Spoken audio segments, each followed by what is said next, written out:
Drop table EMP, EMP table drop हो गई, ठीक है। क्रिएट टेबल, टेबल का नाम ईएमपी कर दिया और इसमें मान लो एक कॉलम बना दिया ईएमपी आईडी इंटीजर। अब मैं इसे नॉट नल बनाना चाहता हूँ, मैं लिख दूँ यहाँ पर नॉट स्पेस नल, ठीक है। एक कॉलम और बना दिया ईएमपी नेम वेरकेर 20, मान लो दो ही मैं बना देता हूँ, है ना। तो एक टेबल एक बन रही है, इस टेबल के अंदर मैंने यहाँ पर एम्प्लॉय आईडी को नॉट नल बनाया और एम्प्लॉय नेम को कुछ नहीं बनाया। तो जिसका नॉट नल नहीं चला वो एक बार देख लो, है ना।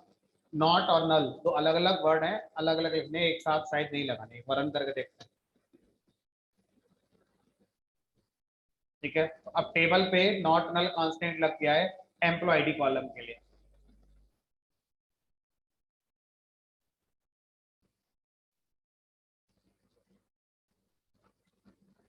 अब नॉट नल, मान लीजिए मैं इसको डिस्क्राइब करके अगर मैं देखना चाहूँ ईएमपी टेबल, तो नलेबल नॉट अलाउड, ठीक है। जो अभी क्वेश्चन पूछा था आपने कि की में सिर्फ यूनिक की कांस्टेंट दिख रहा है, आप चेक करिए आपका नल वाला वहां पर नो लिखकर आया होगा, इसलिए वो नॉट नल भी चल रहा है और आपका यूनिक की कांस्टेंट अलग से दिख भी रहा है। तो जब मैं नॉट नल कांस्टेंट लगाता हूं तो वो की के नीचे नहीं दिखेगा, वो आपका कहाँ दिखेगा, नल के नीचे नो लिखकर आ जाएगा, ठीक। अब इसको मुझे ड्रॉप करना है, नॉट नल को मैं ड्रॉप करना चाहता हूँ, ठीक है। तो कैसे ड्रॉप करेंगे वो देखते हैं।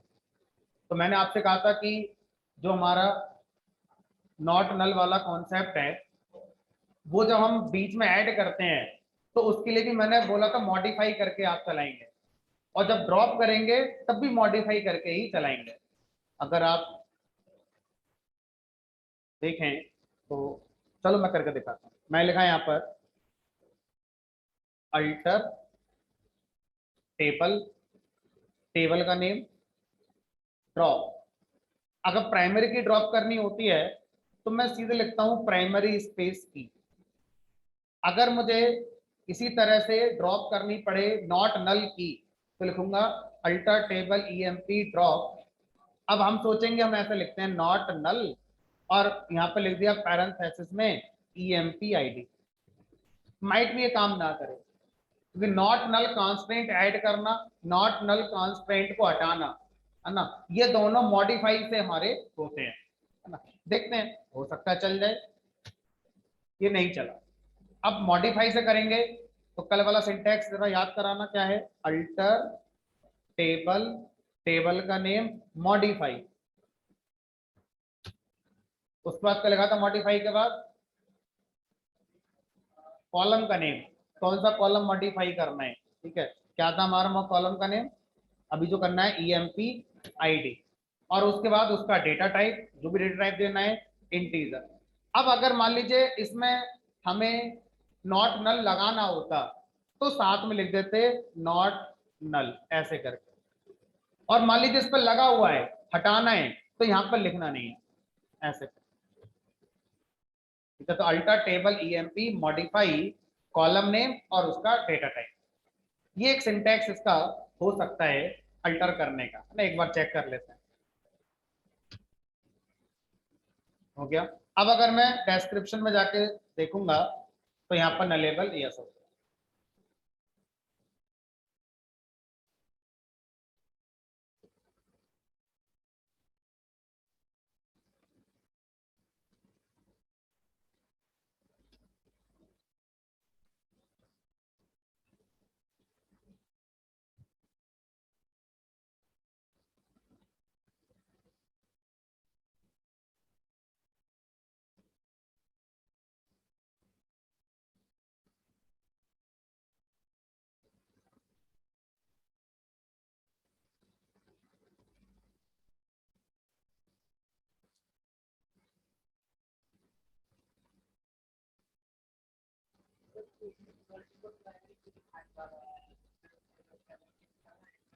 दूसरे पर एरर आएगी, क्योंकि टेबल पे एक प्राइमरी की लग सकती है। अगर 2 लगा दोगे तो बोलेगा कि ऑलरेडी एक लगी है, मल्टीपल प्राइमरी की फाउंड, इस तरह से एरर आएगी,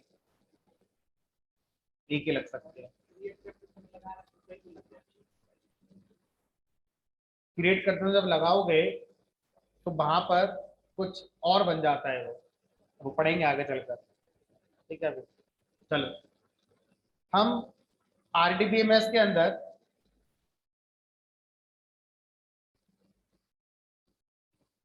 अपने डेटा को जब स्टोर करते हैं तो टेबल नाम का एक हमारा कॉन्सेप्ट होता है, जहां पर अपने डेटा को हम लोग स्ट्रक्चर वे में स्टोर करते हुए चलते हैं, ठीक है। इस स्ट्रक्चर डेटा पर ऑपरेशन करने के लिए आरडीबीएमएस हमें अदर ऑब्जेक्ट्स अलाउ करता है। जैसे आप क्या बना सकते हैं, यहाँ पर कर्सर बना सकते हैं, आप क्या बना सकते हैं, इंडेक्स बना सकते हैं, आप व्यू बना सकते हैं, आप प्रोसीजर बना सकते हैं, फंक्शन बना सकते हैं, सीक्वेंस बना सकते हैं। तो ये सारी चीजें हैं जो आप बना सकते हैं। तो ये सारी चीजें फर्दर अपने आप में एक डेटा स्टोरेज नहीं है, जो ऑलरेडी टेबल में डेटा कैप्चर्ड है, उन पर कुछ ऑपरेशन करना चाहते हो एफिशिएंट वे में, उनके लिए ये सारी चीजें पढ़ी जाती हैं। तो अगर मोटा मोटा इस क्वेश्चन का आंसर दिया जाए कि आरडीबीएमएस में डेटा को स्टोर कहाँ किया जाता है, तो उसका सही आंसर तो यही होगा, टेबल में स्टोर होता है। लेकिन आप ये कहें कि आरडीबीएमएस से सब टेबल ही बनती हैं, तो ये गलत होगा। टेबल के अलावा और बहुत सारे ऑब्जेक्ट्स भी हैं जो हम बना सकते हैं, लेकिन उनका पर्पस एक्चुअल स्ट्रक्चर डेटा को स्टोर करना ना होकर जो टेबल में डेटा स्टोर्ड है उन पर फर्दर ऑपरेशन एफिशिएंट वे में कराना हमारा होता है ना। तो इनमें से काफी कुछ हम पढ़ेंगे भी।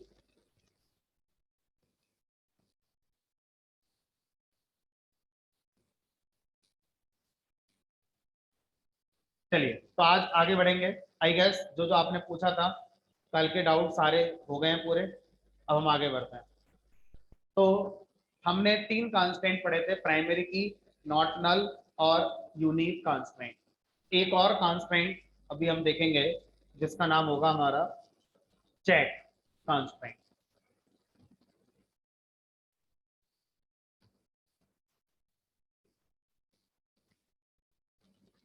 चेक कांस्टेंट क्या होता है उसको समझते हैं। तो मान लीजिए हमने यहाँ पर टेबल बनाई,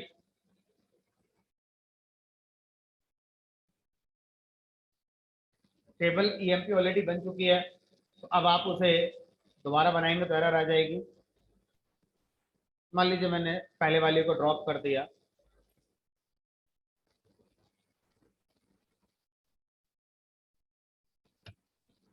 ठीक है, और उसके बाद यहाँ लिख दिया क्रिएट टेबल, टेबल का नाम ईएमपी, ईएमपी आईडी, और यहाँ उसका डेटा टाइप लिख दिया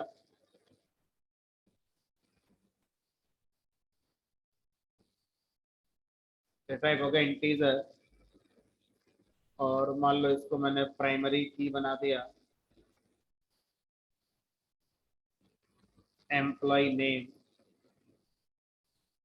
varchar 20 कर दिया। अब मैं चाहता हूं कि जो सैलरी कॉलम है, मान लीजिए गवर्नमेंट की तरफ से कोई रूल आ गया कि भाई 10,000 से कम सैलरी किसी की होनी नहीं चाहिए।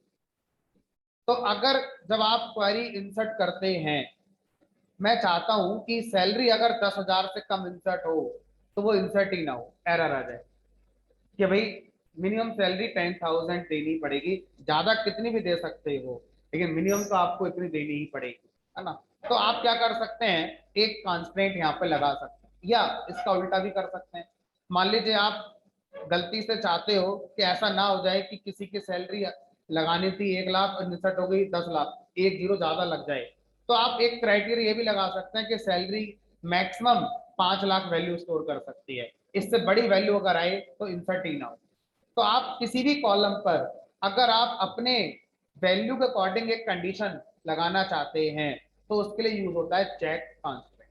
तो चेक कांस्टेंट का पर्पज होता है यूजर डिफाइन वैल्यू के अकॉर्डिंग किसी कॉलम में वैल्यू का इंसर्शन मैनेज करना कि वो वैल्यू इंसर्ट होगी या नहीं होगी, है ना, according to user define value.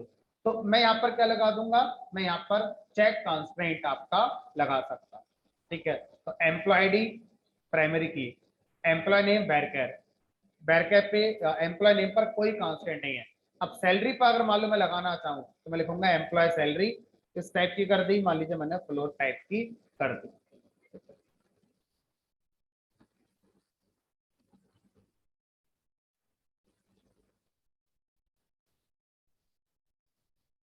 उसके बाद कॉमा और यहाँ लिखेंगे चेक,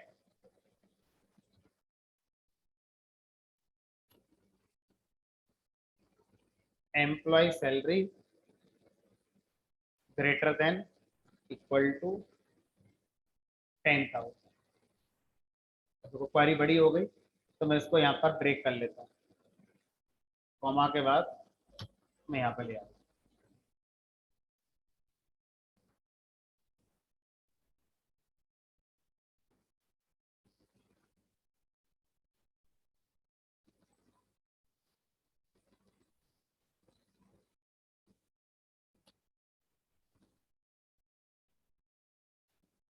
मैंने इंटर कर दिया लेकिन आगे का जो लिखा हुआ था वो रह गया।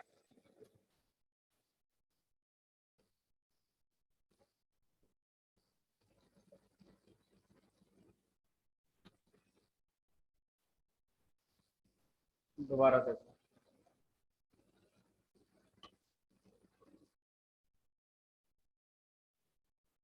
यहाँ तक लिख दी मैंने, एंटर कर दी, फिर चेक, चेक कांस्टेंट कौन से कॉलम पर लगाना है और किस कंडीशन के साथ लगाना है, employ salary is greater than equal to 10,000। उसके बाद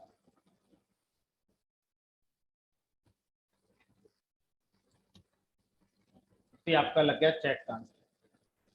क्रिएट टेबल, टेबल का नेम, पहला कॉलम, दूसरा कॉलम, तीसरा कॉलम। अब उसके बाद इन तीन कॉलम में से किसके साथ चेक कांस्टेंट लगाना है, चेक, चेक कीवर्ड का यूज करेंगे और वो कॉलम और कंडीशन मैं यहाँ पर लगा दूँ।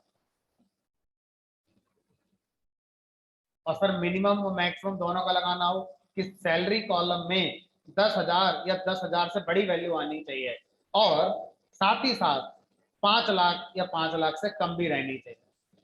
दोनों बातें लगानी हो तो इसे ड्रॉप कर देंगे टेबल को। दोबारा मैं यहाँ लगाता हूँ check employ salary greater than equal to 10,000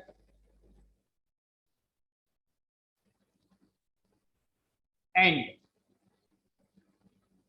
employ salary less than equal to 5 lakh.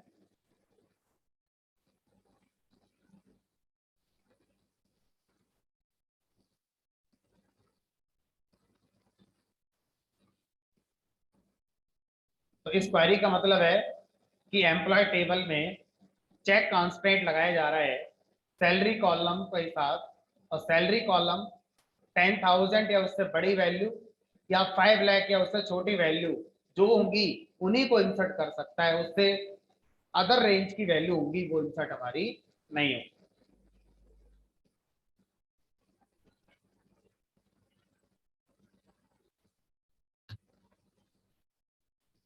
अब एक बार इंसर्ट करके देखते हैं, इंसर्ट इनटू, अच्छा अभी एक क्वेश्चन पूछा था किसी ने, इसका आंसर नहीं दिया मैंने। एक बार इंसर्ट से एक रो इंसर्ट हो रही है, हमें परेशानी हो रही है अगर मुझे 10 रिकॉर्ड इंसर्ट करने पड़े तो 10 रिकॉर्ड कहाँ से मैं इंसर्ट करूं, क्योंकि बार बार मुझे लिखना पड़ रहा है। तो इंसर्ट कमांड दो तरह से यूज होती है, या तो एक बार में एक रिकॉर्ड इंसर्ट करने के लिए यूज होती है या एक एग्जिस्टिंग टेबल के सारे रिकॉर्ड इंसर्ट करने के लिए दूसरे टेबल में यूज होती है। इसके अलावा बीच का कोई सॉल्यूशन नहीं है। यानी कि अभी जितना आपको पढ़ाया गया है उसका मतलब है कि इंसर्ट कमांड से एक बार में एक रिकॉर्ड इंसर्ट होगा। दो करने हैं तो दो बार इंसर्ट कमांड लिखनी पड़ेगी, तीन करने हैं तो तीन बार लिखनी पड़ेंगी। आगे चल के मैं आपको सिखाऊंगा कि एक टेबल के अंदर 1000 रिकॉर्ड हैं, उनको मुझे इंसर्ट करना है एक नई टेबल में, तो फिर एक ही इंसर्ट कमांड से ऐसा किया जा सकता है। तो एग्जिस्टिंग टेबल के सारे रिकॉर्ड इंसर्ट हो सकते हैं नई टेबल में, या अगर एक नई टेबल ही है, एग्जिस्टिंग का कोई कॉन्सेप्ट नहीं है, तो एक बार इंसर्ट से एक ही इंसर्ट होता है।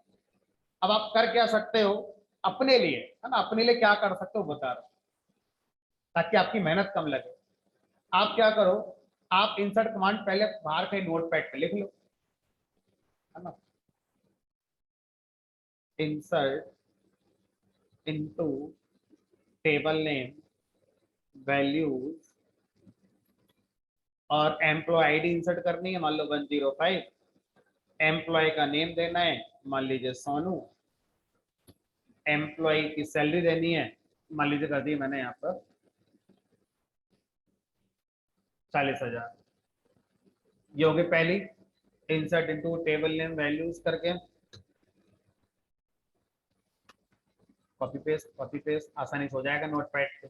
अब यहाँ जो बदलना है बदल दो, यहाँ 102 कर दिया, यहाँ 106 कर दिया, यहाँ 108 कर दिया, सोनू की जगह मोनू कर दिया, यहाँ पर पिंटू कर दिया, यहाँ पर पिंटू कर दिया, यहाँ पर सैलरी 40,000 कर दी, यहाँ पर 34,000 कर दी, 48,000 कर दी। अब ये चार आपने ऐसा कहीं बाहर नोटपैड पे लिख ली, इनको कॉपी करो और एडिटर पे आके कंट्रोल बी कर दो। जैसे कंट्रोल बी करोगे सारी की सारी अपना आप इंसर्ट हो जाए। ये ट्रिक एक लगा सकते हो, बट बेसिकली तो आपने 4 इंसर्ट क्वेरी रन कराएंगे, बट ये थोड़ा फास्ट हो गए आप, इतना फर्क पड़ा, है ना। तो ये ट्रिक आप यूज कर सकते हो। कोई भी क्वेरी आप आपको टाइप करने में एडिटर पे प्रॉब्लम हो रही है, कमांड लाइन एडिटर पे, तो बाहर आप नोटपैड पे लिख लीजिए प्रॉपर सही, वहां से कॉपी करके यहाँ पे जैसे ही कंट्रोल भी करेंगे रन हो जाएगी। ठीक है, चलिए, तो इस तरह से आपने 4 रिकॉर्ड इंसर्ट कर दिए, 1 2 3, चौथा वाला रह गया, एंटर कर दो। अब अगर मैं सेलेक्ट चलाऊंगा तो सेलेक्ट एस्ट्रेट फ्रॉम ईएमपी, सब कुछ ठीक है। अब वो करते हैं जो चेक कांस्टेंट को शो करेगा कि ये चेक कांस्टेंट अपना काम कर रहा है या नहीं कर रहा है। तो मैंने क्या करा, किसी एक को लिखा यहाँ पर, और यहाँ पर मान लो 8,000 कर दिया।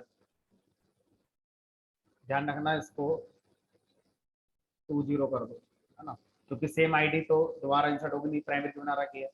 इसे मैंने कॉपी करा, पेस्ट किया, तो इंसर्ट इनटू 208 पिंटू और 8,000। अब देखते हैं 8,000 का रिकॉर्ड इंसर्ट होगा कि नहीं होगा। मना कर रहा है क्योंकि चेक कांस्टेंट ने मना कर दिया, चेक कांस्टेंट वायलेटेड। तो अब आप कोई भी ऐसा रो इंसर्ट नहीं कर सकते जिसमें सैलरी 10,000 से कम हो, क्योंकि आपने जो बनाया है वो ये है, सैलरी ग्रेटर देन और इक्वल टू 10,000 होनी चाहिए। इक्वल टू हो सकती है, ग्रेटर और इससे छोटी भी रहनी चाहिए। मान लो मैंने यहाँ पर फिर से इस क्वेरी को लिखा और मान लो 8 लाख इंसर्ट कर दिया, 8,000, 80,000, 8 लाख,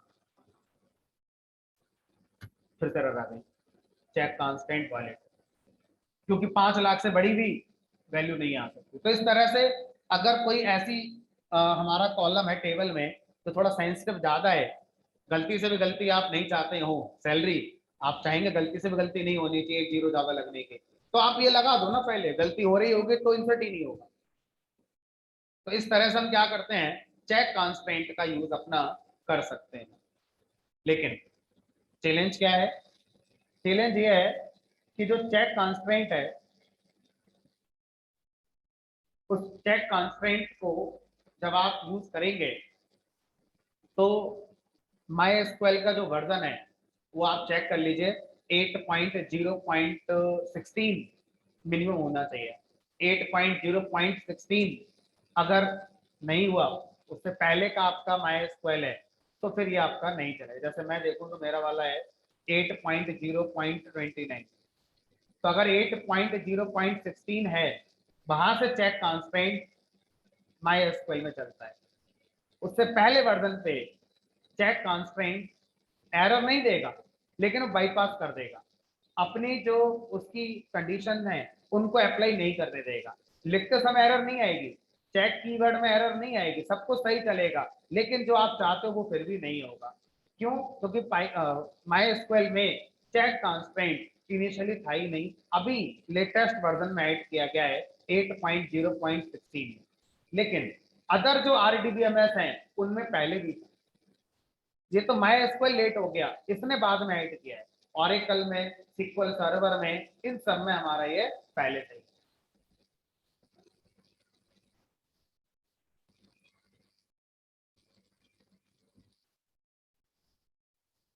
तो चेक कांस्टेंट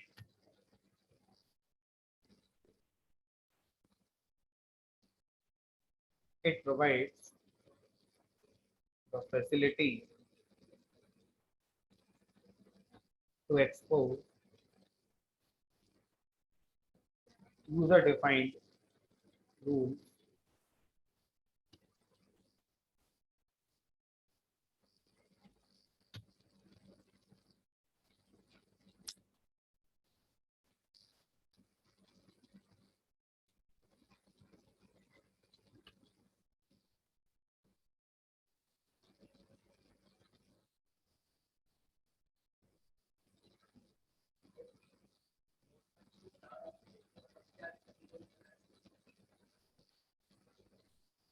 कह रहे हैं। एक एक करके कर लो, कॉपी करो, कंट्रोल भी कर दो एक साथ। कौन सा वर्जन है माई एसक्यूएल का आपका? 8 पॉइंट। सबसे पहले देखो, जब आपने वेलकम स्क्रीन आई होगी ना, पासवर्ड देने के बाद वहां पर एग्जैक्ट लिखा होगा 8.0 पॉइंट आगे 29। तो लेटेस्ट चलना चाहिए। देखो गलती छोटी मोटी हो रही है, एक एक करके चला कर देखो। चारों एक साथ अगर नहीं चल रही है तो एक एक करके चला कर देखो।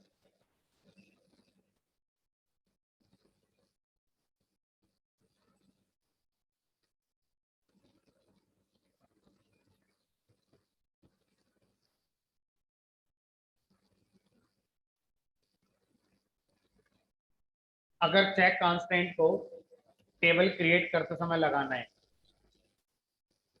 तो मैं यहाँ से ही कॉपी कर लेता हूँ, मेरा समय बच जाएगा।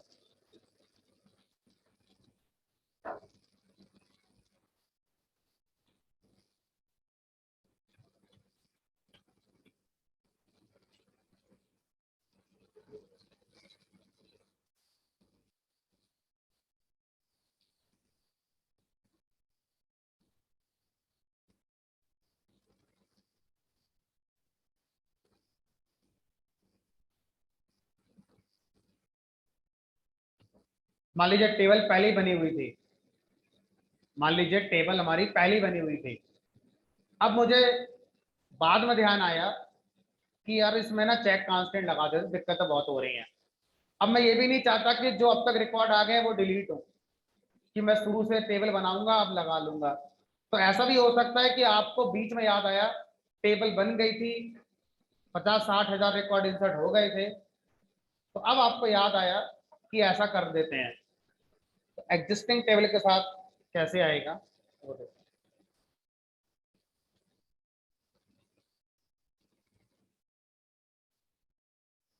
पहले एक मैं नई टेबल बना लेता हूँ, है ना, क्योंकि मुझे इस पर काम करना। क्रिएट टेबल मैंने EMP2 नाम की बना ली, ठीक है। क्रिएट टेबल EMP2, और मान लीजिए EID इंटीजर। मैं जो सिखाना है वो पर्पस के लिए मैं कॉलम बना रहा हूँ, बाकी सब चीजें हम इग्नोर कर देते हैं। और मान लीजिए EMP सैलरी लोड, ये मेरा ऐसा हो चुका है, टेबल बन गई। अब इसमें मैंने रिकॉर्ड इंसर्ट करा है नहीं करा है बात की बात है, लेकिन टेबल बन गई है। अब मुझे याद आया कि चलो इसमें लगाते हैं चेक कांस्टेंट, ठीक है। तो कैसे लगाएंगे एक बार चेक करते हैं, क्योंकि इसका सिंटैक्स भी अल्टर से होगा। क्योंकि जब भी टेबल के स्ट्रक्चर में चेंज करना है तो अल्टर के साथ ही हमारा होगा। लेकिन इसमें ये देखना अल्टर के साथ ऐड यूज होगा या अल्टर के साथ मॉडिफाई यूज होगा, ये एक बार मैं चेक कर लूँ।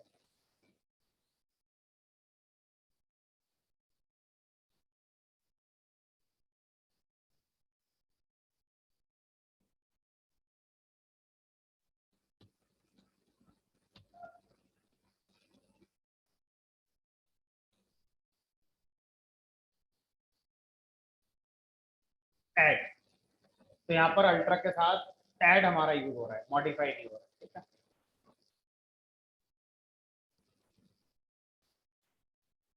यहाँ लिखेंगे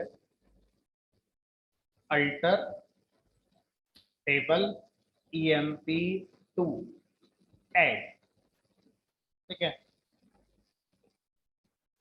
चेक कांस्टेंट ऐड करना है और किस कंडीशन के साथ ऐड करना है वो लगा दो अपनी कंडीशन। मुझे करना भी employ salary greater than equal to 5000 जरूर होनी चाहिए, बाकी आप अपने आप लिख लेंगे। मुझे तो सीखना था कि बाद में कैसे ऐड करते हैं, अल्टर अल्टर के साथ ऐड लगाकर हम करेंगे। तो देखो अब आपको एक सेंस आ रहा होगा कि अल्टर के साथ जब हम कोई ऑपरेशन कर रहे हैं तो अल्टर के साथ ऐड ड्रॉप भी चल रहा है और अल्टर के साथ मॉडिफाई भी चल रहा है। तो हमें पहले सीखना पड़ेगा, है ना, कि किस क्वेरी के साथ अल्टर में ऐड चल रहा है, किसके साथ हमारा मॉडिफाई चल रहा है। तो इस तरह से एग्जिस्टिंग टेबल में हम क्या कर सकते हैं,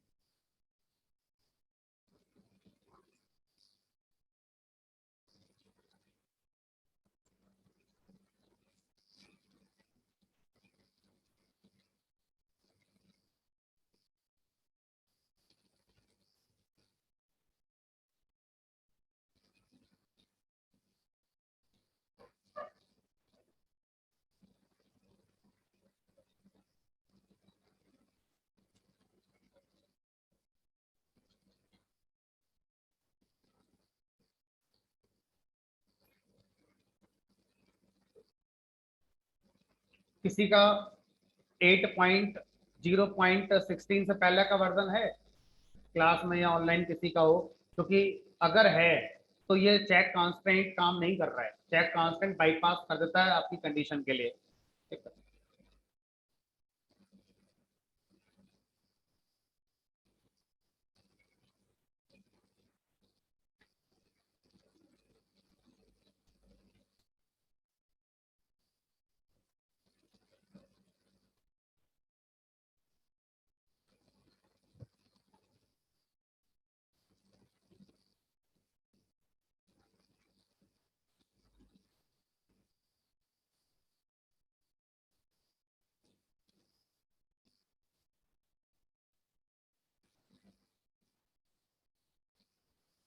अब जब भी हम अपनी टेबल पे कोई भी कांस्टेंट लगाते हैं तो एक तो कांस्टेंट का टेक्निकल नाम हो गया नॉट नल कांस्टेंट, यूनिक की कांस्टेंट, प्राइमरी की कांस्टेंट, है ना। एक होता है उनका माई एसक्यूएल प्रोवाइडेड नेम, जैसे हम अपने प्रोग्राम में बनाते हैं ना वेरिएबल आई जे के एक्स वाई जेड करके, इसी तरह से जितने भी कांस्टेंट इंटरनली बनते हैं हर कांस्टेंट का एक नाम होता है। अब ये बात मुझे अभी कैसे याद आई, क्योंकि जब मैंने आपको यहाँ पर इंसर्ट करके दिखाया तो देखिएगा, पढ़िएगा, आप भी नोटिस करिए। इंसर्ट इनटू टेबल का नेम, वैल्यूज, एम्प्लॉय आईडी मान लीजिए 105 कर दी और सैलरी मैंने कर दी मान लो 4000, तो ये नहीं होगी है क्योंकि मेरा चेक कांस्टेंट emp2 टेबल पर सैलरी के लिए लगा हुआ है कि 5000 या 5000 से ज्यादा होना चाहिए। अब एरर आएगी ये श्योर है, लेकिन एरर आना जरूरी नहीं है, जरूरी है एरर में लिखकर क्या आ रहा है, वहां से मुझे कुछ सीखना है। क्या लिखकर आया, चेक कांस्टेंट इज वायलेटेड, उसके बीच में कुछ लिखकर आया है, ये क्या है, ये माई एसक्यूएल प्रोवाइडेड कांस्टेंट का नेम। तो जितने भी कांस्टेंट मैं लगाता हूं हर कांस्टेंट का एक नेम भी दिया जाता है ना, और वो नेम हमारा हम भी दे सकते थे, और अगर हम नहीं देते हैं, जनरली हम नहीं देते हैं, तो जो हमारा माई एसक्यूएल या जो भी आरडीबीएमएस हम यूज कर रहे हैं वो एक नाम जरूर प्रोवाइड करेगा। तो सर इसकी जरूरत थी। अब तक तो नहीं पढ़ाया आपने, आज अचानक से पढ़ाया, जरूरत थी। मैंने कहा जरूरत इसलिए पड़ती है क्योंकि कुछ ऐसे कॉन्स्ट्रेंट हैं जिनको जब आप ड्रॉप करना चाहेंगे तो आपको उनका नाम पता होना चाहिए, तब आप उन्हें ड्रॉप कर सकते हैं। उनमें से एक यही है, चेक कॉन्स्ट्रेंट। अगर आप चेक कॉन्स्ट्रेंट को डिलीट करना चाहते हैं तो चेक कॉन्स्ट्रेंट अपने नाम से डिलीट होता है, जिस कॉलम पे वो लगा है उस कॉलम के नाम से शायद वो डिलीट नहीं होता। Let me check.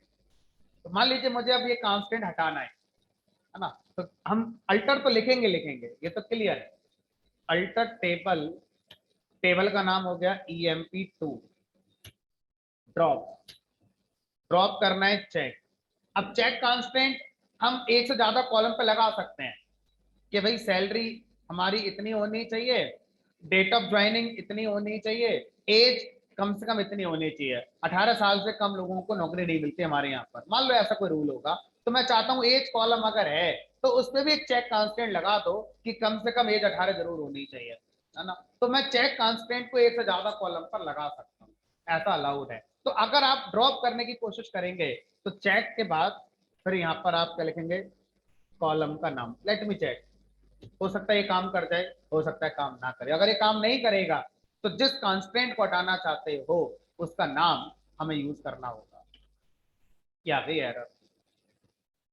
तो अगर चेक कांस्टेंट को ड्रॉप करना होगा तो इस तरह से नहीं करेंगे।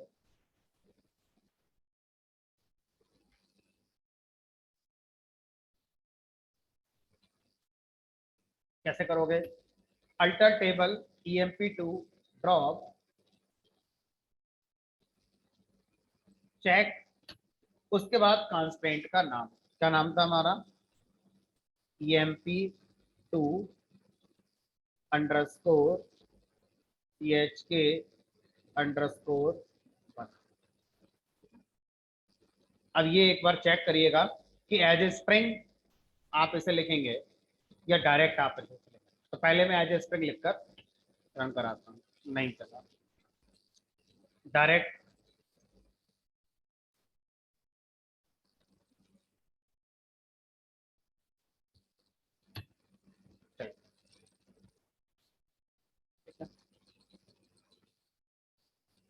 अल्टर टेबल, टेबल का नेम, ड्रॉप, चेक कांस्टेंट और ये।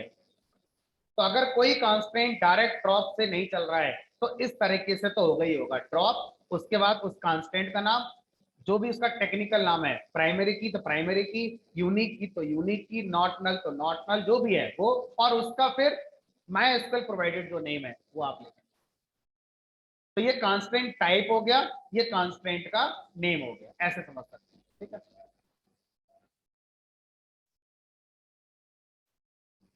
तो मैं इसको लिख देता हूँ।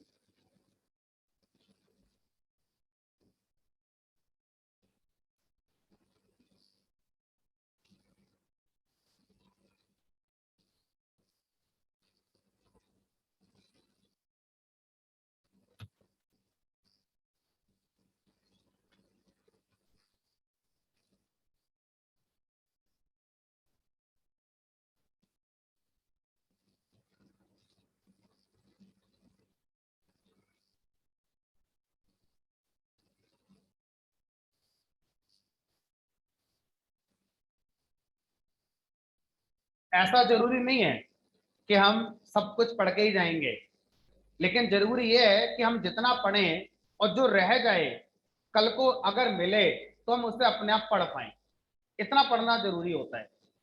सब कुछ आप कभी नहीं पढ़ सकते, है ना, क्योंकि आप पढ़ के जाओगे, हो सकता है अगले वर्जन में कुछ नया आ जाए, तो ये तो कभी खत्म नहीं होगा कि सब कुछ पढ़ लें। लेकिन इतना जरूर पढ़ना चाहिए कि जो रह जाए अगर कल को वो नजर आए तो मैं अपने आप उसे कवर कर लूँ। तब आपको एक आइडिया जरूर लग रहा होगा अल्टर का बिहेवियर कैसे कैसे होता है हमारा।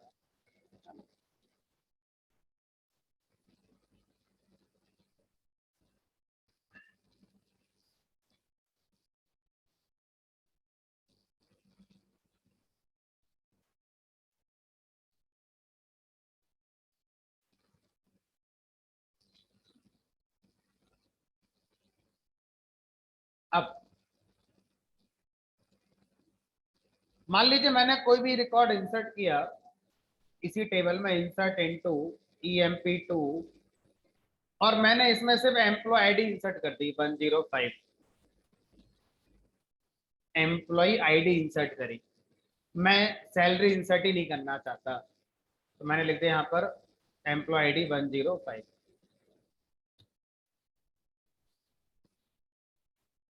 कॉलम का नाम क्या दिया था याद है? EID। ये तो सर एक चीज बताइए, एक तरफ आपने बोला था कि आपकी सैलरी चेक कांस्टेंट की वजह से आ गई 5,000 से ज्यादा होगी तभी इंसर्ट होगी। यहाँ पर मैंने क्या करा, जानबूझकर सैलरी को मैंने इंसर्ट ही नहीं कराया। अब आप पिक्चर अगर देखो तो select asterisk from EMP2, sir salary तो है ही नहीं, तो सर आपका रूल तो टूट गया कि 5,000 से कम नहीं होगी। कहाँ है 5,000 से कम? ये तो पता नहीं क्या है। तो नल कॉन्स्ट्रेंट अलग होता है, जो आपका ग्रेटर देन लेस देन है उसमें नल कंट्रोल नहीं होता। ये बात कल भी मैंने आपको बताई थी लास्ट क्लास में, जब किसी ने ये पूछा था कि मुझे कोई रिकॉर्ड डिलीट करना है जहां पर EID नल हो, तो मैं वेयर में EID इक्वल टू नल कर रहा था तो वो नहीं मैच कर रहा, तो नल कंपैरिजन में यूज नहीं हो पाएगा, less than, equal to, not equal to. इसीलिए जो आपका चेक कॉन्स्टेंट है वो इस पर काम नहीं कर पाया, क्योंकि नल को कभी भी ग्रेटर देन और लेस देन से कंपेयर नहीं किया जा सकता। तो अब क्या करें सर? हटा दिया है मैंने। चलो ये भी चेक कर लेते हैं, दोबारा लगा कर देख लेते हैं। ये भी उन्होंने सही याद दिलाया कि हमारा जो नल वाला है ये हो सकता है इसलिए आ गया हो क्योंकि आपने हटा दिया है, तो फिर लगा देते हैं। अब फिर लगाएंगे तो कैसे लगाएंगे? यहाँ पर क्या मैंने सिखा रखा है? हाँ, फिर लगा दो।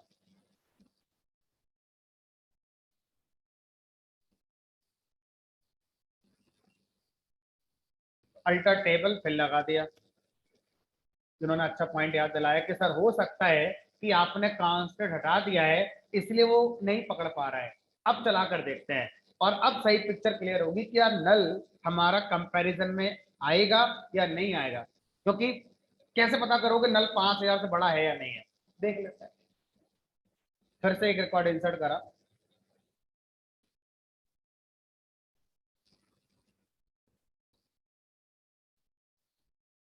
और 106 कर दिया, हो गया इंसर्ट। दोबारा चला कर देखें, दो नल आ गए। एक बार अगर मैं देखूं शो, डेस्क्राइब करूं EMP2,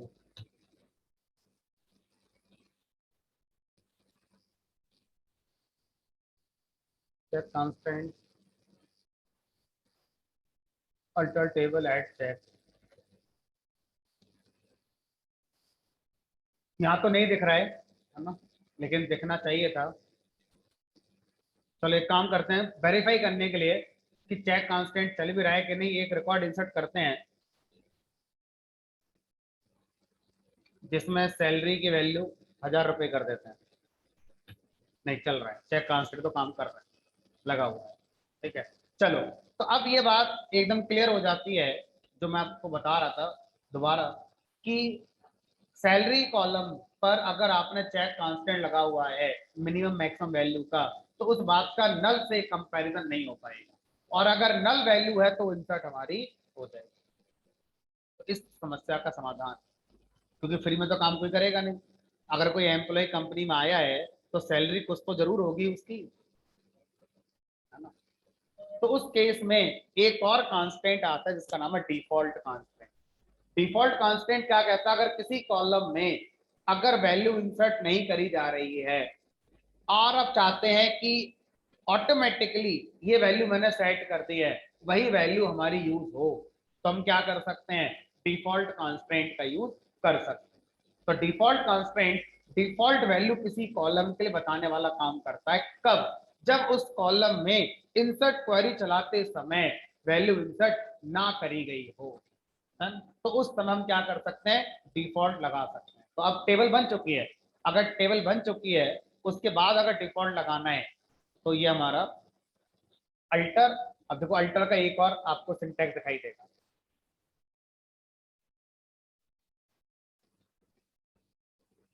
अल्टर टेबल EMP2, फिर अल्टर, अल्टर के साथ फिर अल्टर, अल्टर उस कॉलम का नाम जिस पर डिफॉल्ट लगाना है, EMP सैलरी, सेट डिफॉल्ट, मान लो मैंने क्या लगा दिया, 5,000।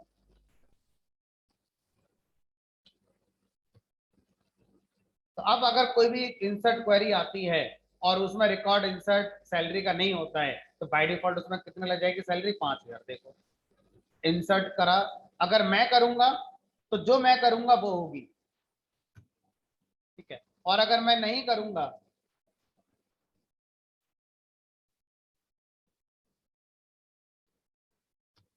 अब इसमें कितनी होगी, होगी हमारी 5,000।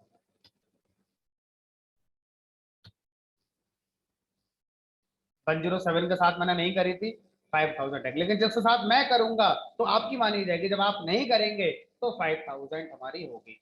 तो ये क्या हो गया, अल्टर का हो गया। इसका थोड़ा प्रैक्टिस करो।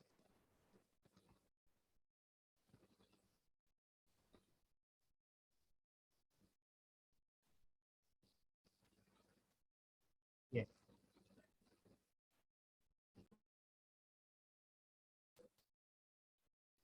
तो डिफॉल्ट कॉन्स्टेंट का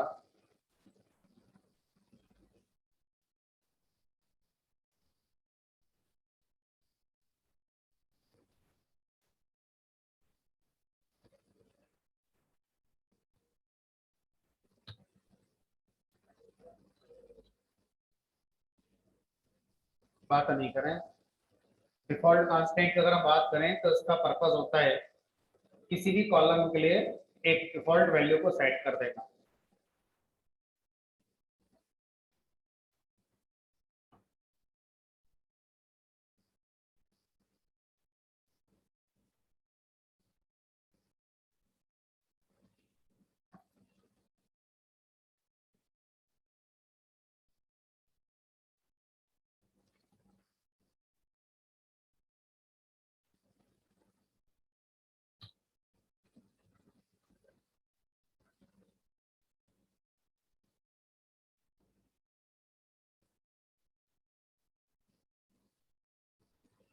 एग्जिस्टिंग टेबल में अगर मुझे डिफॉल्ट कांस्टेंट ऐड करना होगा तो मैं सिंटैक्स का यूज करके कर सकता हूँ। तो मैं जनरल सिंटैक्स ना लिखकर स्पेशल जो मैं आपको पढ़ा रहा हूँ EMP2 टेबल, उसी का मैंने कॉपी कर दिया है। जनरल सिंटैक्स मतलब होगा अल्टर टेबल, टेबल का name, alter column name, set value, वो क्या हो जाएगा आपका एक जनरल सिंटैक्स हो जाएगा। मैंने स्पेशल सिंटैक्स ही लिख दिया, वही जो आपको कराया।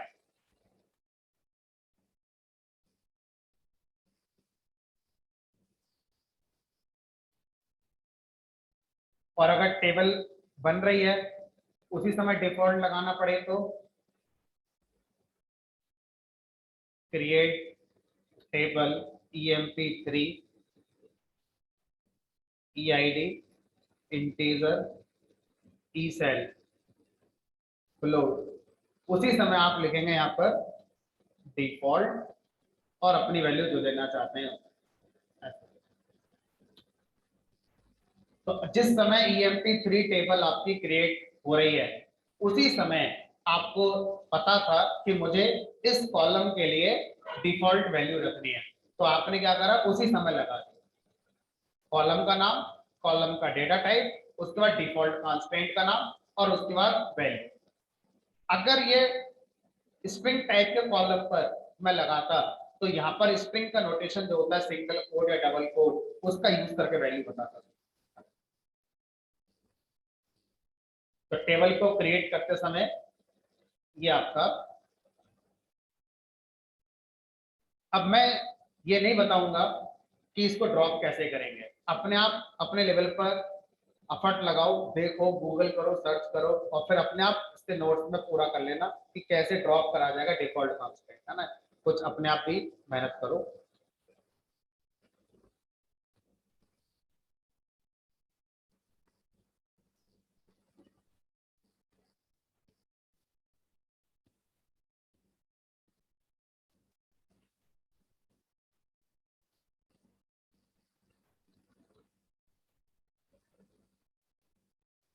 आपको घर जाके याद रहे, तो मैं यहाँ पे लिख के छोड़ता हूँ।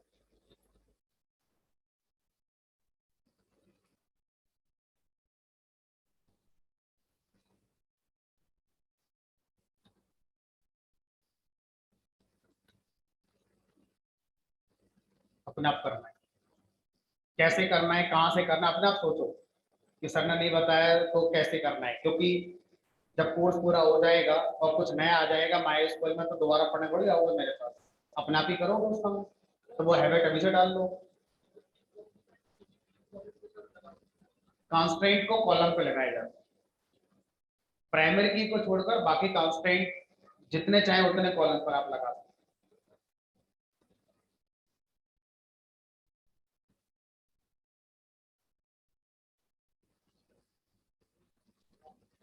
चलो, हाँ जी बताइए। सर डिफॉल्ट और चेक दोनों एक साथ काम करेगा एक ही? डिफॉल्ट जब आप लगा रहे हैं तो वो चेक की कंडीशन के अकॉर्डिंग लगेगा। अगर आपने डिफॉल्ट की वैल्यू 2000 रख दी तो एरर दे देगा, क्योंकि उसमें ऑलरेडी चेक कांस्टेंट लगा हुआ है। ठीक है। चलो, अब जब हम एम्प्लॉय टेबल बना रहे हैं तो एम्प्लॉय टेबल, जो पुरानी वाली एम्प्लॉय टेबल है, मैं उसके बाद उसमें रिकॉर्ड रखा हुआ है। फिर मुझे याद आया कि एम्प्लॉय आईडी को हम इंसर्ट जनरली करते नहीं है, employ ID generally auto generated होती है। भाई किसी भी कंपनी में एम्प्लॉय आईडी आपसे पूछेंगे थोड़ी, आपका नाम आपसे पूछेंगे। सैलरी जब आपका एचआर राउंड हुआ होगा तो उसमें डिस्कशन हुआ होगा सैलरी का, एम्प्लॉय आईडी का थोड़ी डिस्कशन करेंगे आपसे कि आईडी ले लो वो ले लो, ऐसा थोड़ा ना होता है। ये तो ऑटो जनरेटेड होती है, और जनरली वो क्या होते हैं, लास्ट एम्प्लॉय की आईडी में प्लस करके एक कर देते हैं, बनने नहीं वाली। Bank account number, employ ID सब ऐसे ही होते हैं। तो हम भी कुछ ऐसा ही चाहते हैं कि जब हम आईडी को इंसर्ट ना करें तो ऑटो जनरेटेड हो जाए, अगर करें तो जो हम करें वो हो जाए, है ना। तो यहाँ पर हम डिफॉल्ट शब्द यूज नहीं कर सकते। डिफॉल्ट का मतलब क्या होता है कि जो मैंने वैल्यू बता दी, जब भी एक रो इंसर्ट होगी और वैल्यू मिसिंग हो तो वही वैल्यू आ जाए। लेकिन एम्प्लॉय आईडी हम ऐसा नहीं चाहेंगे ना कि 4 एम्प्लॉय की आईडी नहीं है और हर बार डिफॉल्ट आ जाए, फिर तो चारों में सेम हो जाएगी। यहाँ ऑटो इंक्रीमेंट का कॉन्सेप्ट है, ऑटो इंक्रीमेंट कॉलम, है ना। तो अब हम क्या कर सकते हैं, ऑटो इंक्रीमेंट का यूज कर सकते हैं। इसे कुछ लोग कांस्टेंट कहते हैं, कुछ लोग इसे कांस्टेंट नहीं कहते हैं। तो मैं कांस्टेंट के टॉपिक के अंदर ही से पढ़ा दे रहा हूँ, ऑटो इंक्रीमेंट। इसके आगे कांस्टेंट वर्ड जनरली लोग नहीं बोलते हैं। कैसे बोलते हैं, ऑटो इंक्रीमेंट फील्ड, ऐसे करके बोलते हैं कि ऑटो इंक्रीमेंट फील्ड क्या होता है। ठीक है, तो ऐसा फील्ड यानी ऐसा कॉलम जो जब वैल्यू मिसिंग हो तो जो लास्ट वैल्यू आई थी उसमें +1 करके इंसर्ट कर देता है, या थोड़ा और अच्छा बोलें, लास्ट की जगह पर जो उस कॉलम में सबसे मैक्सिमम वैल्यू आई है उसमें +1 करके इंसर्ट कर देता है। ठीक है, तो देखते हैं कि माई स्क्वेल में कैसे ये चलता है।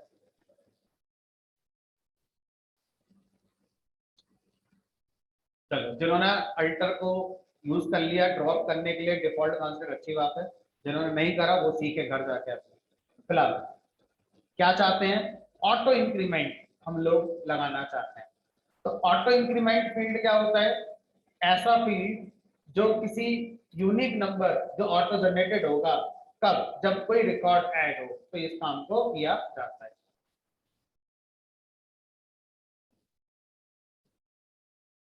Auto increment field, auto increment allows a unique number to be generated automatically when a new record is inserted into a table।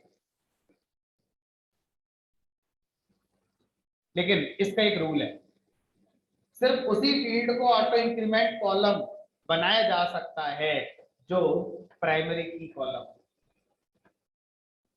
अगर आपका कोई भी कॉलम जिसको आप ऑटो इंक्रीमेंट बना रहे हैं वो प्राइमरी की नहीं है तो फिर आपका वो ऑटो इंक्रीमेंट कॉलम बनेगा ही। दूसरा rule, auto increment column generally उसी फील्ड को बनाते हैं जो न्यूमेरिक टाइप का हो।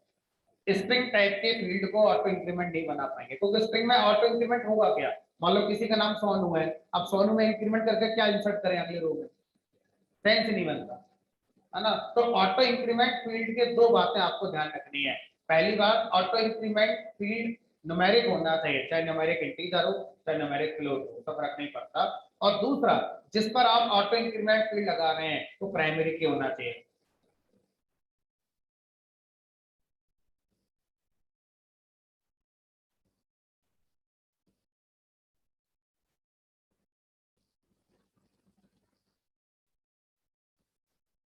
ठीक है, कुछ आरडीबीएमएस प्राइमरी की का रूल ना बताकर यूनिक की का रूल बताते हैं कि अगर वो फील्ड यूनिक की कॉलम के साथ है तब भी आप उसे ऑटो इंक्रीमेंट बना सकते हैं। लेकिन कुछ आरडीबीएमएस कहते हैं नहीं, प्राइमरी की ही होना चाहिए।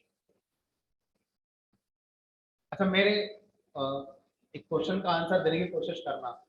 एक टेबल में क्या मैं दो कॉलम को ऑटो इंक्रीमेंट बना सकता हूँ? एक टेबल में दो कॉलम को ऑटो इंक्रीमेंट दे सकता हूँ कि भाई इन दोनों कॉलम में जब वैल्यू ना आए तो अपने आप +1 होकर इंसर्ट हो जाए? क्यों नहीं दे सकते? आंसर है नहीं दे सकते। क्यों नहीं दे सकते? क्योंकि अभी आपने बताया कि ऑटो इंक्रीमेंट कॉलम प्राइमरी की कॉलम होना चाहिए, और एक टेबल में कितने प्राइमरी कॉलम हो सकते हैं? एक। इसका मतलब क्लियर हो गया कि ऑटो इंक्रीमेंट कॉलम एक टेबल में एक ही हो सकता है, एक से ज्यादा नहीं हो सकता। ठीक है, अब ये बात मैंने लिखी नहीं है, ये अंडरस्टूड होनी चाहिए आपके लिए। आप बोलो सर लिख दो, लिख लो अपने आप, है ना, जरूरत नहीं लिखने की।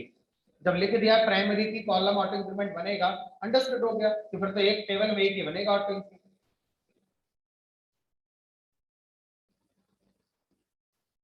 ठीक, अब बात आती है लगाओगे कैसे। फिर से दो बात है, टेबल बन चुकी है तो अल्टर से ऐड होगा, और बना रहे हो क्रिएट करते समय तो उसका एक छोटा सा अलग सिंटैक्स होगा। ये दो तरह से हम कोई भी कंस्ट्रेंट को लगाते हैं, बनी हुई टेबल पर अल्टर से, और बना रहे हो तो क्रिएट के अंदर ही कुछ लिख देते हैं, बन जाता है। तो विद एग्जिस्टिंग टेबल देखते हैं पहले।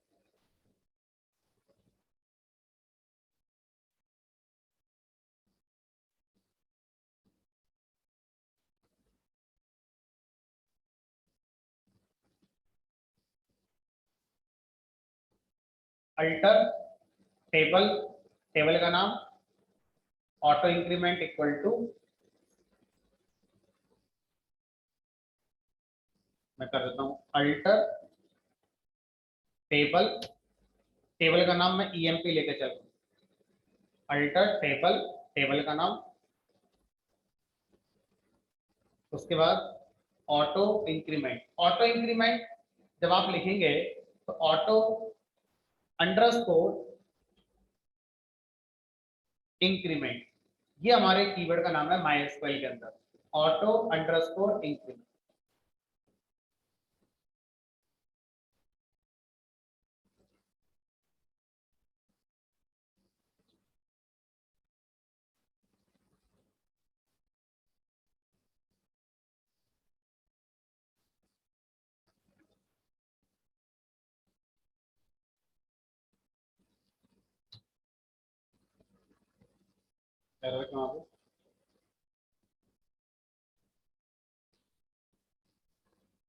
ऑटो इंक्रीमेंट किस वैल्यू से स्टार्ट करना है, इक्वल टू लगाकर वो बताना पड़ेगा। मान लीजिए मैंने कर दिया, लेट अस सपोज 200,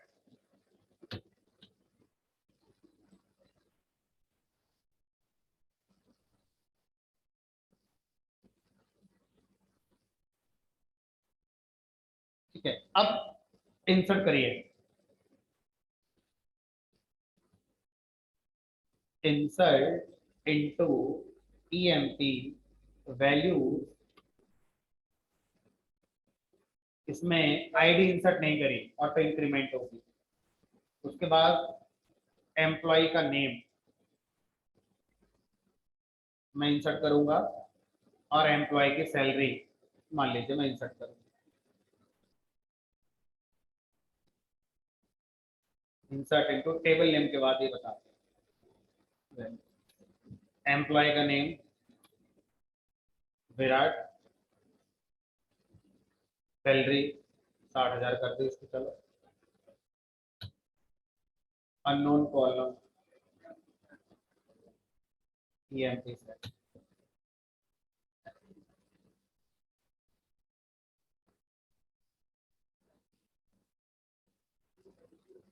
मैंने क्या लिखा है? सिर्फ सैलरी का नाम था कॉलम।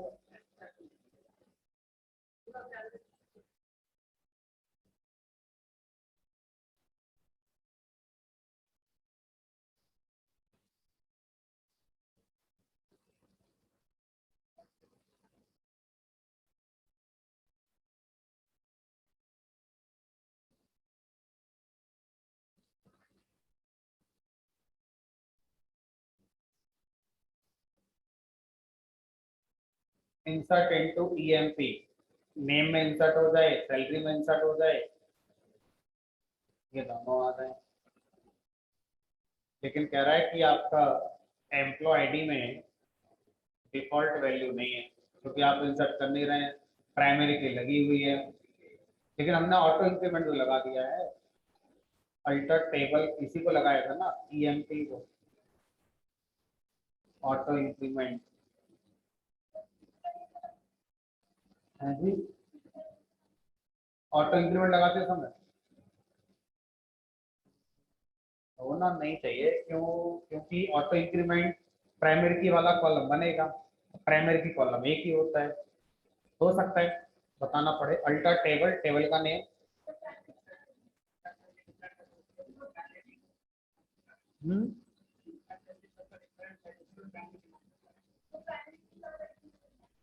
प्राइमरी की लगाई है मैंने, एक मिनट रुको। प्राइमरी की नहीं लगी है तभी मुझे लग रहा है काम नहीं कर रहा है। टेस्ट ड्राइव ईएम लगी है, एम्प्लॉय आईडी पे प्राइमरी की तो लगी हुई है। Let test track from EM, मुझे लग रहा है ऑटो इंक्रीमेंट ऐड नहीं हुआ है।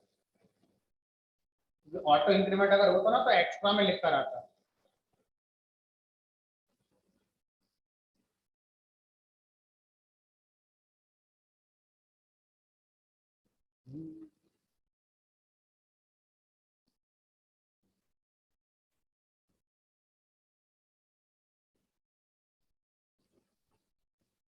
अल्टर टेबल, टेबल का name, auto increment equal to this.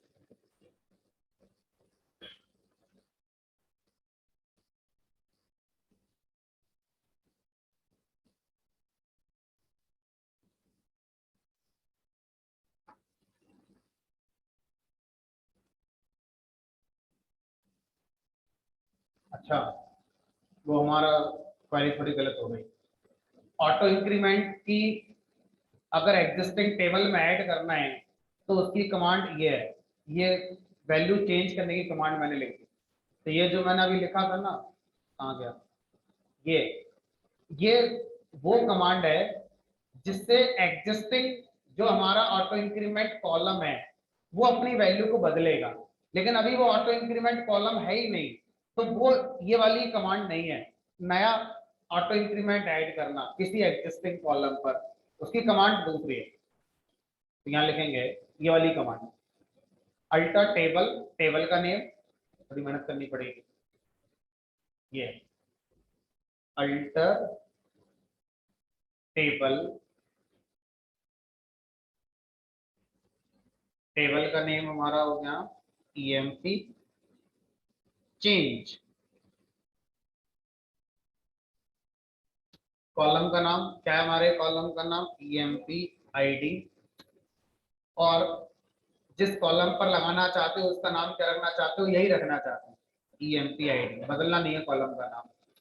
Type integer कर दिया, ऑटो अंडरस्कोर इंक्रीमेंट, प्राइमरी की जरूरत नहीं है, प्राइमरी की मेरा ऑलरेडी लगी हुई। तो ये कमांड हमारा ईएमपी टेबल में एम्प्लॉय आईडी कॉलम को वापस से एम्प्लॉय आईडी कॉलम बनाकर ऑटो इंक्रीमेंट उसमें ऐड करने वाला काम करेंगे। पहले एक बार रन मैं कर देता हूँ फिर आप लिखिएगा। चल भाई, कोई एरर नहीं है, ये आपकी कमांड होगी। इसको मैं लिख रहा हूँ,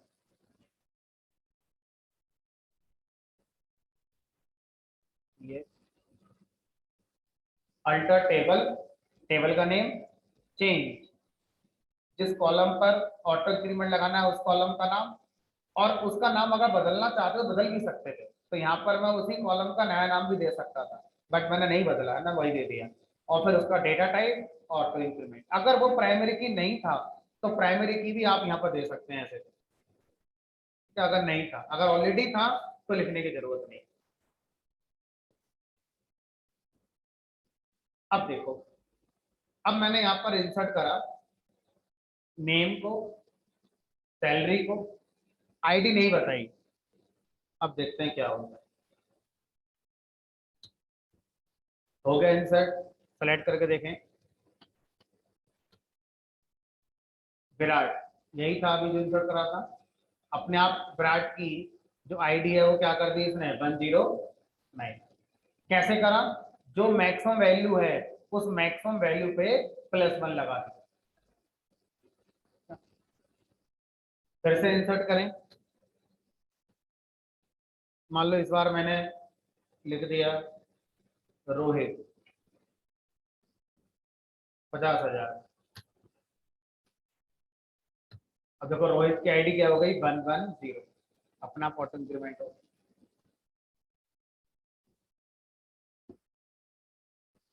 हमारे पास ये फैसिलिटी नहीं है कि इंक्रीमेंट 1 का ना होगा, 2 का हो, 3 का हो, 4 का हो, 5 का हो। माई स्क्वेल ये फैसिलिटी नहीं देता। कुछ आरडीबीएमएस ये फैसिलिटी भी देते हैं कि इंक्रीमेंट 1 की जगह पर 2 का करा सकते हो, 3 का करा सकते हो, 5 का करा। ऑरेकल में फैसिलिटी है, माई स्क्वेल में फैसिलिटी नहीं है। दूसरा, आप किसी भी पॉइंट पर ऑटो इंक्रीमेंट का वैल्यू बदल सकते हो। अभी वो 110 के आगे 111 करेगा, 112 करेगा, मैं चाहता हूं नहीं, अब आगे एम्प्लॉय आईडी 500 से स्टार्ट होनी चाहिए और फिर ऑटो इंक्रीमेंट चलना चाहिए। तो जो आपने अभी लिखा था वो वास्तव में ऑटो इंक्रीमेंट की वैल्यू बदलने की क्वेरी, ये वाली जो आप लिख रहे थे, ये वाली।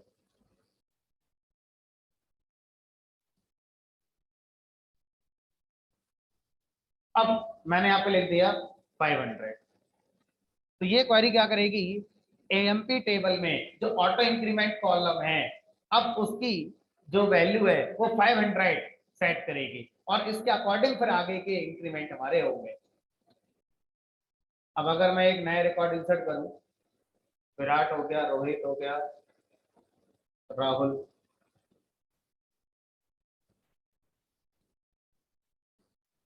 तो राहुल की जो एम्प्लॉय आईडी होगी वो 500 इंसर्ट होगी, राहुल की होगी 500। अब अगर मैं कोई और इंसर्ट करूं,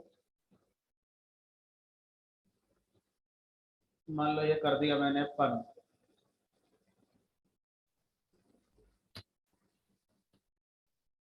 तो ये अब कितनी आई, 50। तो इस तरह से ऑटो इंक्रीमेंट हम लोग यहाँ पर अपने आप समझ सकते हैं।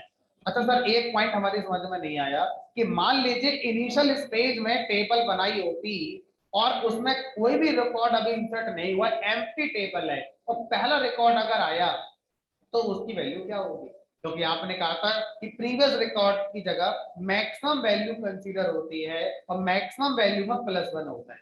अभी तक तो टेबल खाली है, उसमें कोई रिकॉर्ड ही नहीं आया है, तो अभी बताओ मैक्सिमम वैल्यू क्या मानी जाए, किसमें +1 करा जाए?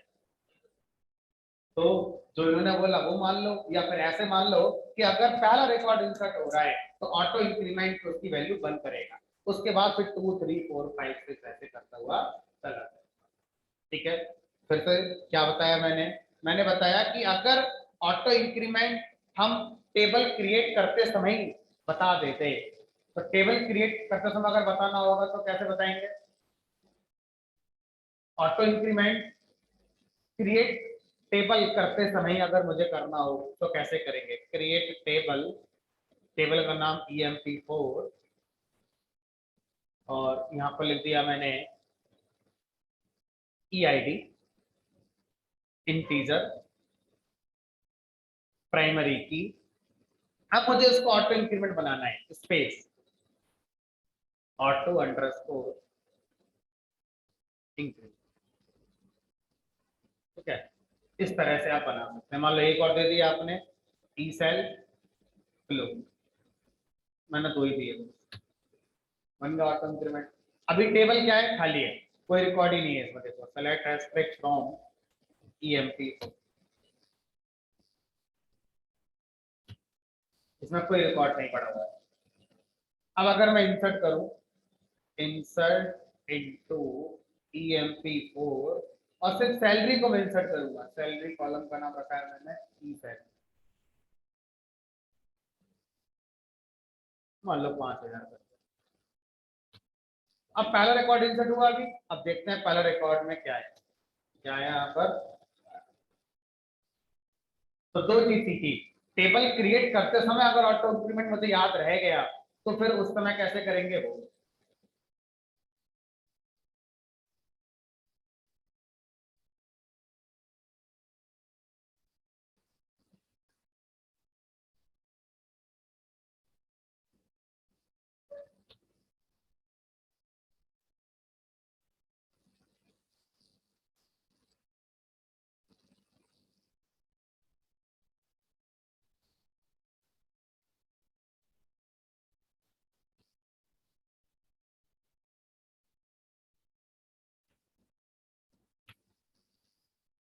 ये ऐसे,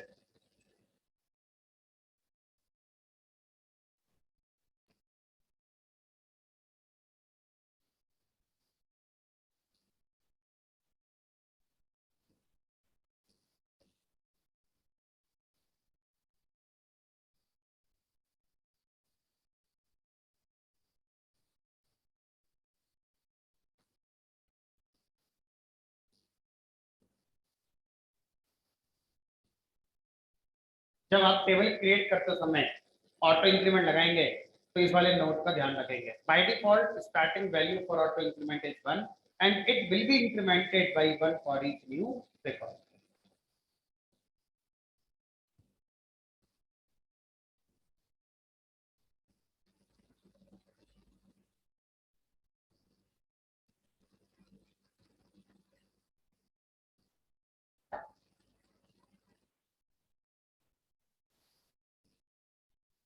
बताइए संदीप वर्मा क्या पूछना। Hello sir. बोलिए। सर ये मेरे को समझ में नहीं आ रहा है सर, ये टॉपिक। क्या वजह हो सकती है। सर वजह ये है कि सर इंटरेस्ट ही नहीं आ रहा है सर। तो कैसे करेंगे।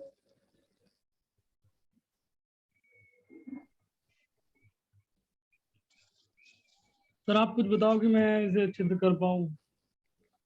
नहीं देखो, अगर सिचुएशन ऐसी है कि हमारा माई स्कूल पढ़ने में इंटरेस्ट नहीं आ रहा है तो ऑब्वियस है कि जो हम पढ़ रहे हैं वो समझ में नहीं आएगा, क्योंकि हमारा ब्रेन का दरवाजा बंद है, वो खुला ही नहीं है, तो अंदर जाएगा ही नहीं।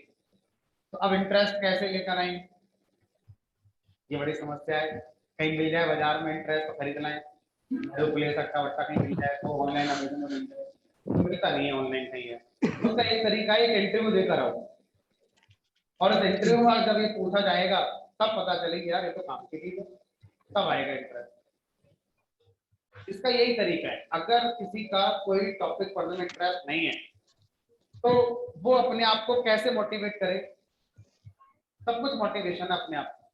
तो एक 2-4 इंटरव्यू दे आओ, पता चल जाएगा कि इंटरेस्ट कब आता है और किस तरह की चीजों में आता है, अपने आप आ जाएगा। नहीं सर, मैं पूछ रहा हूँ सर, ये जो मेरे को सिखा मतलब जो हमें सिखा रहे हैं टेबल बनाना ये सब, ये मतलब ये बेसिकली सर ये यूज कहाँ होता है सर, मेरे को यही समझ में नहीं आ रहा है। यूज कहाँ होता है, हाँ सर। जब आप कोई प्रोजेक्ट बनाते हो, है ना, आप फेसबुक चलाते होगे, हाँ बैंक सर। बैंक का यूज करते ही होगे, हाँ सर। तो बैंक में आपने अपना अकाउंट ओपन कराया है, हाँ सर। बैंक ने आपकी डिटेल को कहीं तो रखा होगा स्टोर करके, हाँ सर। तो बैंक आपकी डिटेल को टेबल में स्टोर करके चलती है। अच्छा सर। फेसबुक चलाते हो या अमेजन फ्लिपकार्ट पे ऑर्डर देते हो, अमेजन हाँ वाला आपके ऑर्डर को कहीं तो स्टोर करता होगा, कहाँ स्टोर हाँ सर। करता है, डेटाबेस के टेबल। ठीक सर, ठीक। तो जहां भी किसी वेबसाइट में या किसी भी सॉफ्टवेयर में यूजर का इंटरेक्शन होता है तो यूजर का डेटा को हमें स्टोर करके चलना है। तो वो यूजर का डेटा को कहाँ स्टोर किया जाएगा, डेटाबेस की टेबल में स्टोर किया जाएगा। तो सर जो भी चीजें हमें पढ़ा रहे हो सर, वही मेरे को कंफ्यूज में था कि मतलब जो भी चीज अभी तक पढ़ाई सर वो टेबल के फॉर्म में ही पढ़ा रहे हैं। मतलब कि आपके कहने का मतलब ये है कि जो भी चीजें स्टोर होती हैं सर्वर पे, वो टेबल के फॉर्म में स्टोर होती है। देखो, अगर आपने मेरी पहली क्लास पढ़ी थी और आपने उस रिकॉर्डिंग को ध्यान से देखा है, तो हाँ मैंने सर। शुरुआत टेबल से करी नहीं है, मैंने शुरुआत करी है कि हम डेटा को फाइल में भी स्टोर कर सकते हैं। फिर उसकी समस्या बताई मैंने, फिर मैंने आपको हाँ बताया कि फाइल की जगह एक्सेल फाइल लगा सकते हैं, फिर एक्सेल हाँ फाइल सर। की मैंने समस्या बताई, तब जाके मैं टेबल पर आया। हाँ सर। हाँ सर। उसको याद करो, उस रिकॉर्डिंग को देखो, उसमें मैंने टेबल से शुरू नहीं करा टॉपिक, मैंने 2 टॉपिक और पहले से उठाया है, ताकि आपको नीट समझ में आए कि डेटाबेस पढ़ते ही क्यों हैं। ठीक सर, ठीक। अब फिलहाल आगे बढ़ते हैं, और इसमें देखो कि अगर मुझे प्राइमरी ऑटो इंक्रीमेंट की वैल्यू बदलनी है तो कैसे बदलेंगे, वो अभी मैंने करके दिखाया था, वो भी कॉपी कर लेते हैं।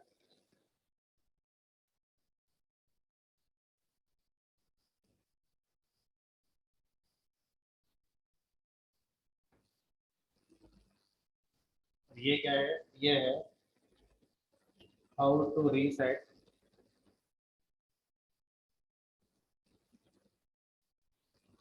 Auto increment value.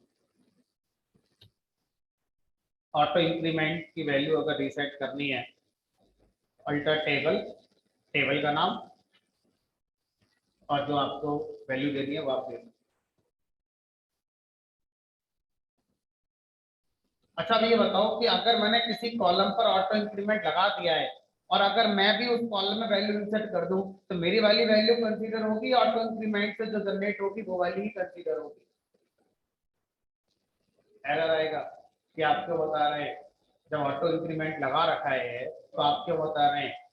चलो करके देखते हैं। ठीक है, क्वेश्चन क्या है पहले वो समझ में आना चाहिए। क्वेश्चन ये है कि अगर आपके टेबल में ऑटो इंक्रीमेंट कॉलम लगा हुआ है, आप ये बात जानते थे, फिर भी आपने उस कॉलम के लिए वैल्यू अपनी तरफ से इंसर्ट कर दी, तो क्या आपकी वाली वैल्यू इंसर्ट होगी या जो ऑटो जनरेटेड होती वो इंसर्ट होगी, ये मेरा क्वेश्चन है। तो आपने आंसर दिया हो जाएगी, किसी ने बोला हमारी वाली होगी, किसी ने बोला नहीं सर एरर आ जाएगी। तो वही हम देखना चाहते हैं और आउटपुट से हमें कंक्लूजन निकालना होगा कि क्या निकला आंसर। ठीक है, चलिए, तो इसका आंसर मुझे लगता है वही निकलेगा जो ज्यादातर लोग सोच रहे हैं। तो मैंने क्या करा, इंसर्ट इनटू ईएमपी वैल्यू, और फिर मैंने कर दी यहाँ पर इंटरेस्टिंग था 300 बिट्टो और 300। अगर मैं ईएमपी टेबल की लास्ट जो देखूं वो ये है, ठीक है। अब इसमें क्या हुआ, इसमें मैंने 300 वाला रिकॉर्ड इंसर्ट किया है, 300 बिट्टू 30,000। देखते हैं 300 आया या जो लास्ट वैल्यू थी 501 502 कंसीडर किया।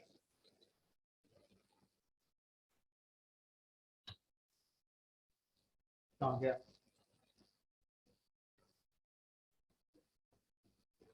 300 वाला ही कंसीडर हुआ। अच्छा, कोई नया क्वेश्चन बना दिमाग में, अचानक से कुछ आंखों में फील आया, ये बीच में कैसे आ गया है, अभी तक सब लास्ट में आ रहा था, ये बीच में कैसे आ गया।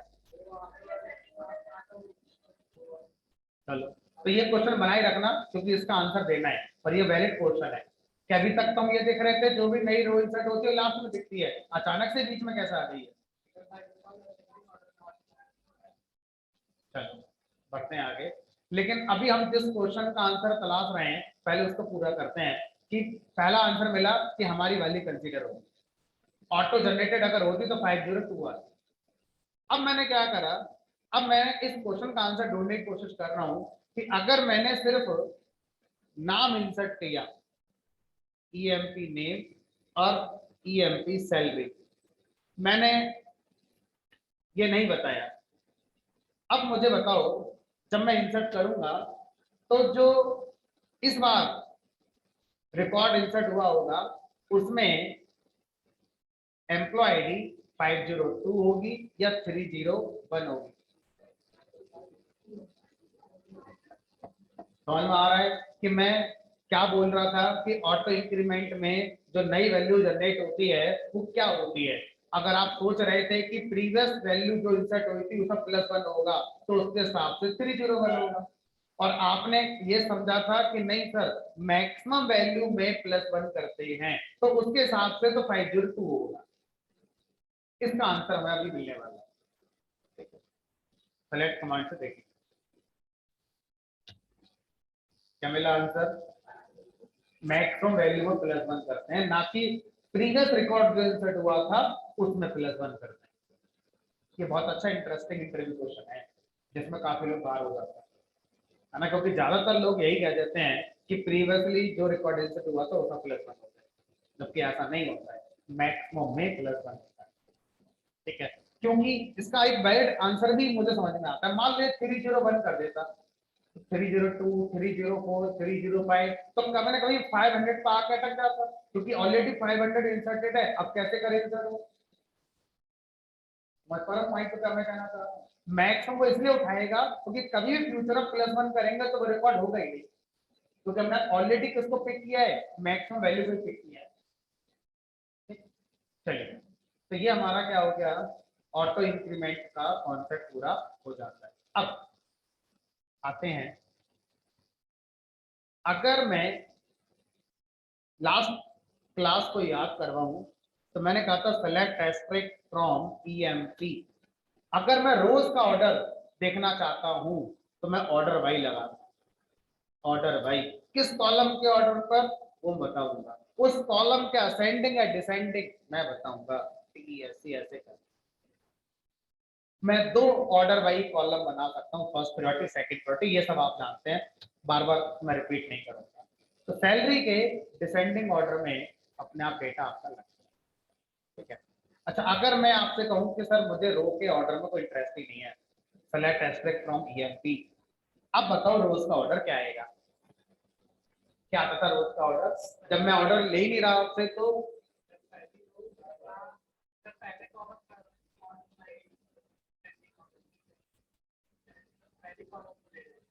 समझेंगे, यूज केस है ये, है ना। इसका आंसर स्ट्रेट फॉरवर्ड नहीं है, समय देकर बताना होगा, सीखना होगा। जब मैं सेलेक्ट कमांड से रोज को फैच कर रहा हूं तो रोज का ऑर्डर क्या होता है ये इस बात पे डिपेंड करेगा, क्या आपके टेबल में कोई प्राइमरी की कॉलम है। अगर आपके टेबल में कोई प्राइमरी की कॉलम है तो उस प्राइमरी की कॉलम, चाहे वो पहला हो, चाहे दूसरा हो, चाहे तीसरा हो, पहले से मतलब नहीं है, चाहे वो कोई सा भी हो, लेकिन वो प्राइमरी की कॉलम अगर है तो उस प्राइमरी की कॉलम की असेंडिंग ऑर्डर में बाय डिफॉल्ट रो सेलेक्ट होकर आती है। तो सुनेंगे, जब मैं सेलेक्ट क्वेरी चलाता हूं तो बाय डिफॉल्ट रोज का ऑर्डर 2 तरह से डिसाइड होता है। पहला, क्या आपकी टेबल में कोई प्राइमरी की कॉलम है?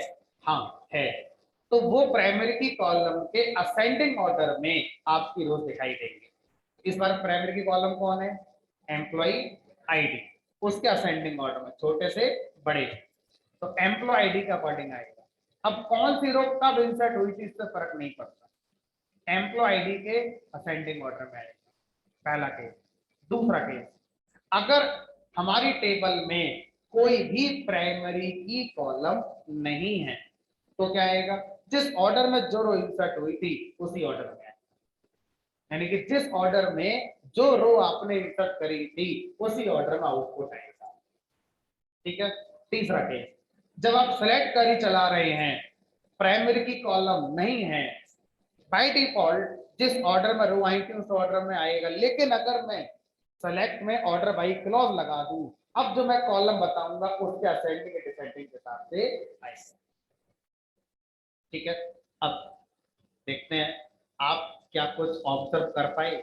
मैंने सेलेक्ट क्वेरी चलाई, ऑर्डर बाय लगाया, सैलरी के डिसेंडिंग ऑर्डर में लगाया, मैं उन सैलरीज के रिकॉर्ड को फोकस करूंगा जहां पर सैलरी सेम है, और आपको बताना है कि कैसे डिसाइड हुआ कि उनमें से कौन सी रो पहले और कौन सी रो बाद। सैलरी कहां कहां पर सेम है, 1 2 3 4, एक तो यहाँ पर सेम है और एक यहाँ सेम है। तो अब बताओ जब यहाँ पर सैलरी सेम थी तो ये वाली रो पहले क्यों आई? किसके? प्राइमरी की कॉलम। तो अगर आप अपना ऑर्डर बाई लगाते हैं और उस ऑर्डर बाई में दो वैल्यू सेम है तो उन दोनों में से कौन सी रो पहले आएगी? वापस कहां चला जाएगा? सेकंड प्रायोरिटी पर प्राइमरी की कॉलम चला जाएगा। और प्राइमरी की के किस ऑर्डर में लेकर आएगा? असेंडिंग ऑर्डर में लेकर आएगा। ठीक है, तो अगर आप ऑर्डर बाई लगाते हैं तो आपके अकॉर्डिंग फर्स्ट प्रायोरिटी पर रो सेलेक्ट होकर आएंगी ऑर्डर में, और अगर किन्हीं रोज में कॉन्फ्लिक्ट हो रहा है क्योंकि वैल्यू सेम है तो सेकंड प्रायोरिटी पर फिर से प्राइमरी की बना दिया जाएगा कॉलम और वो हमारा असेंडिंग ऑर्डर पे ही लेकर आएगा। आप अपना देना चाहें तो दे सकते हैं अभी।